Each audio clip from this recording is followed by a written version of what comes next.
보탄을 피해 동쪽 숲으로 도망을 온 지클린데는 지크프리트를 출산합니다. 반지에 대한 욕심으로 파프너가 있는 동쪽 숲에서 머물던 알베리기의 동생 미메는 지클린데의 출산을 도와주는데, 지클린데는 난상 끝에 지크프리트를 낳지만 자신은 출산 후유증으로 죽게 됩니다. 그 후 미메가 지크프리트를 키우는데, 미메는 지크프리트에 대한 사랑보다는 영웅의 자식인 지크프리트가 자신을 대신해서 파프너의 반지를 찾아줄 것이라는 기대가 더 큽니다. 지크프리트는 지크문트의 아들답게 대단히 용맹한 청년으로 자라나는데, 워낙 기운이 세서 대장장이 미메가 칼을 만들어주면 모두 너무 약하다고 하며 부러뜨려 버립니다. 막이 오르면 미메가 칼을 만들면서 투덜거리고 있습니다. 자기가 만든 칼은 거인들 손에서도 끄떡 없었는데 지크프리트는 늘 약하다면서 부러뜨려 버린다고 하면서, 그 녀석이 부러뜨리지 못할 유일한 칼은 지크문트가 남긴 부러진 노퉁뿐인데 자신의 기술로는 그 칼을 붙일 수 없다고 한탄합니다. 파프너의 반지를 탐내는 미메는 지크프리트가 파프너를 상대할 때 쓸 칼은 노퉁밖에 없는 것을 깨닫지만 막상 자신은 노퉁을 붙일 수가 없는 것입니다. 이때 지크프리트의 소리가 들리더니 갑자기 곰이 나타나고 미메는 기겁을 합니다. 알고 보니 이 곰은 지크프리트가 사냥을 해온 곰인데 미메를 놀려주려고 풀어놓은 것입니다. 어머니의 보살핌을 받지 못하고 사심 가득한 미메의 왜곡된 양육을 받은 지크프리트는 힘은 세고 용맹하지만 정상적인 인간의 도리와 윤리를 모르는 천둥벌거숭이로 자란 것인데, 그는 방금 미메가 만들어 놓은 칼도 단박에 부러뜨려 버리고는 자신을 길러준 은혜를 생각하라는 미메를 비웃으며 물에 비친 자신의 모습이 미메와 전혀 닮지 않았으니 미메는 아버지가 아닌데 자신의 진짜 부모는 누구냐고 미메를 겁박합니다. 지크프리트가 다그치자 미메는 자신은 지크프리트의 어머니의 출산을 도우다 지크프리트를 얻게 되었고, 어머니는 돌아가셨으며 아버지는 그보다 더 먼저 돌아가셨는데 마지막 전투에서 싸우던 칼이라고 하면서 노퉁을 보여줍니다. 노퉁을 본 지크프리트는 이 칼이야말로 자기의 칼이니 어서 이 칼을 붙이라고 다시 한번 미메를 겁박하고는 집을 나가버립니다. 미메가 노퉁을 붙일 걱정을 하고 있는데 갑자기 웬 나그네가 나타나 쉬어가게 해달라고 합니다. 미메가 거절하자 나그네는 자신은 많은 것을 알고 있으니 쉬어가는 대가로 미메에게 필요한 걸 알려주겠다고 하면서, 만약 미메가 필요한 3가지 질문에 자신이 답하지 못한다면 자신의 목을 내놓겠다고 합니다. 미메는 이 제안을 수락하고 3가지 질문을 하는데, 지하 세계와 인간 세계의 끝, 그리고 구름 위의 천상에 각각 어떤 종족들이 사는가 묻습니다. 나그네는 지하 세계인 니베라임엔 니벨룽족들이, 지상의 끝인 리젠하임엔 거인족들이, 천상에는 발알성에서 신들이 살고 있다고 대답합니다. 미메는 나그네에게 문제를 다 맞췄으니 쉬다가 가라고 하지만, 나그네는 자신이 목을 걸고 문제를 맞췄으니 미메도 마찬가지로 목을 걸고 문제를 맞춰야 된다고 합니다. 덫에 걸린 미메는 할 수 없이 내기에 응하는데, 첫 번째로 보탄이 겉으로는 심하게 대하지만 사실은 가장 사랑하는 종족이 누구냐고 묻고, 미메는 그건 지크문트와 지클린데, 그리고 그들의 자식인 지크프리트가 속한 벨중족이라고 합니다.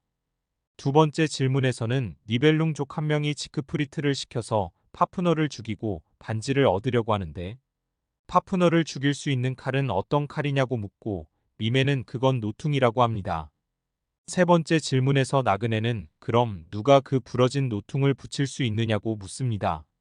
그러자 미메는 사색이 되면서 질문에 대답을 하지 못합니다. 이에 나그네는 노퉁은 오직 두려움을 알지 못하는 자만이 붙일 수 있다고 이야기합니다. 그러고는 이제 미메의 머리는 그 두려움을 알지 못하는 자에게 넘기겠다고 하며 돌아가 버립니다. 나그네가 가버리고 지크프리트가 돌아오자 미메는 지크프리트에게 두려움을 아느냐고 물어보는데, 지크프리트는 아직 두려움이 뭔지 전혀 모르겠다고 합니다. 미메의 목숨이 지크프리트에게 달린 것입니다. 미메는 자신을 떠나 세상 속으로 나가고 싶어하는 지크프리트에게 두려움을 안 후에야 세상으로 나갈 수 있다는 것이 어머니와의 약속이라고 합니다. 그리고 용이 되어 있는 파프너를 만나면 두려움을 알게 될 것이라고 합니다. 그러자 지크프리트는 미메에게 노퉁을 붙일 것을 다시 한번 종용하는데 미메가 자신의 능력으로는 힘들다고 하자 자신이 직접 노퉁을 붙이겠다고 합니다.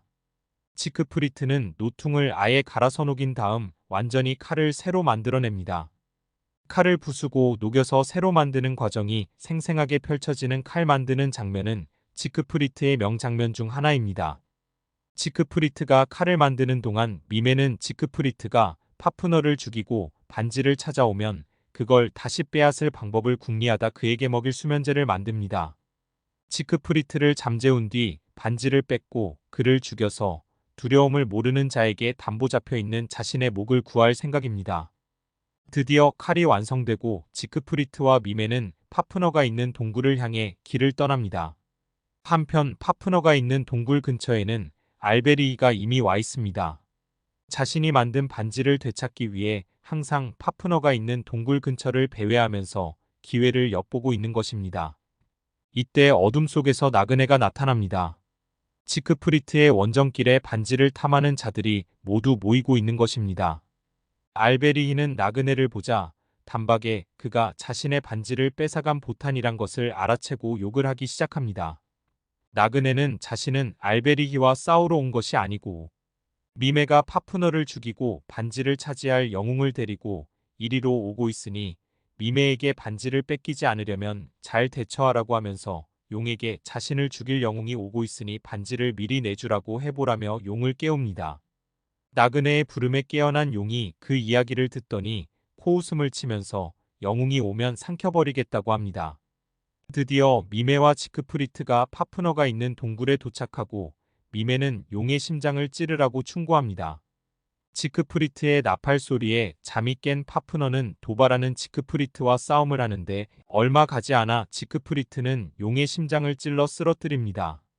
용에게 박힌 노퉁을 뽑던 지크프리트는 용의 피를 맛보게 되는데 그러자 갑자기 새의 말을 알아들을 수 있게 됩니다.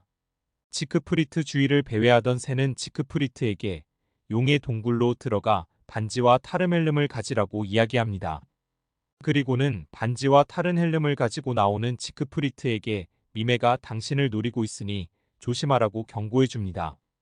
미메는 지크프리트에게 수면제를 먹이고 반지를 뺏으려고 하지만 용의 피를 마신 덕분에 사람의 생각까지 읽게 된 지크프리트는 미메가 자신을 죽이려고 한다는 것을 간파하고 그를 죽여버립니다. 결국 미메는 두려움을 모르는 자에게 목숨을 잃은 것입니다. 그리고는 피곤에 지쳐 잠시 나무 그늘에 쉬고 있는데 새가 다시 나타나자 지크프리트는 이제 자신은 아무도 가까운 사람이 없는 외톨이가 되었으니 좋은 친구를 하나 소개시켜 달라고 합니다. 그러자 새는 지크프리트에게 딱 알맞은 훌륭한 신부가 있다. 그녀는 높은 절벽에 잠들어 있고 불길이 주변을 둘러싸고 있지만 그가 그 불길을 뚫고 그녀를 깨우면 그녀는 지크프리트의 아내가 될 것이라 합니다. 지크프리트는 반색을 하며 새에게 길을 안내해 달라고 하고 새가 지크프리트를 불인 일대가 잠들어 있는 산으로 안내합니다. 한편 보타는 잠들어 있는 에르다를 깨워 그간의 상황을 설명하고 어떻게 하면 반지를 얻을 수 있겠냐고 묻지만 이 과정에서 에르다는 자신의 딸인 브린일대가 보탄의 벌을 받아 바위산에 갇혀 있다는 말을 듣고 보탄을 격하게 비난하자 둘은 크게 싸움을 합니다. 보탄은 자신이 반지를 얻지 못해도 자신의 피를 받은 지크프리트가 자신의 상속자이므로 그가 반지로 세상을 구원한다면 자신은 멸망해도 신들의 황혼이 와도 관계없다는 정신 승리적인 발언을 하면서 에르다와 헤어집니다. 새의 안내를 받아 길을 가던 지크프리트는 보탄을 만나게 됩니다. 보탄은 지크프리트에게 이것저것 물어보는데 지크프리트는 버릇없이 시큰둥하게 대답하다가 꼬치꼬치 캐묻는 보탄과 결국 싸움이 납니다. 보탄은 자신에게 무례하게 구는 지크프리트에게 화를 참지 못하고 버릇을 가르쳐 주겠다고 하면서 대결을 하지만 지크프리트의 칼에 자신의 창이 부러져 버립니다.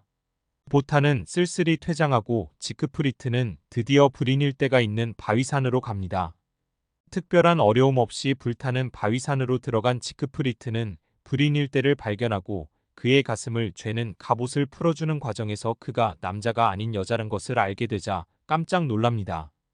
가슴이 두근거리고 손이 떨리며 정신이 아득한 것을 느낀 지크프리트는 그것이 자신이 알고 싶어하던 두려움이라 생각합니다.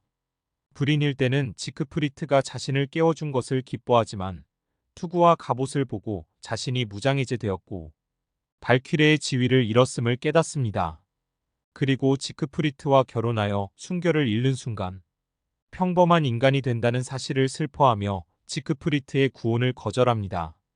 그러나 지크프리트의 지극한 사랑의 호소에 불인일 때는 그의 사랑을 받아들이기로 하고 자신이 신의 지위를 포기하여 몰락하더라도 신들의 황혼이 와도 좋다고 노래하면서 두 사람은 맺어집니다.